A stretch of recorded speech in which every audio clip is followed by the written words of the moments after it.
এমন একটা দল, যে দলের একজন আইটি সেলের যে হেড তাই সামনে বইরা আমরা অপমান করলাম, আর আমরার গায়ের চামড়া লাগে না। আজকের দিনে কংগ্রেস দল শুধু শিলচর না, আজকে গুয়াহাটি লেভেলে, ব্রহ্মপুত্র লেভেলে, ভারতবর্ষের লেভেলে তার এগেন্স্টে গর্জে উঠছে। তো আমরা বুঝা দরকার, যারা এই বরাক উপত্যকাতে আমরা থাকি, আমরা কি টাকা আমরা নাইনি। আজকে কংগ্রেস দল এখানে একটা ধর্ণা কর্মসূচি করতেছে।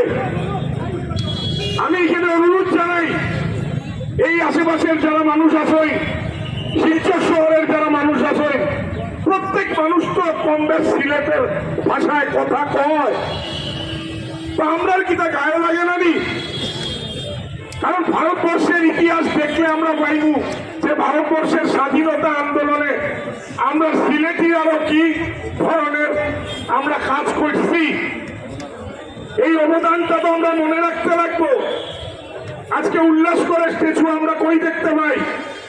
আমরা পাই ওমেন্স কলেজের পুনাত উল্লাস কর্ত মহাশয় খেয়ে আসলা। আজকে বরাক মিলের এই বরাক উপত্যকার নির্মাতা খেয়ে আসলা অরুণ চন্দ্রের মতো মানুষ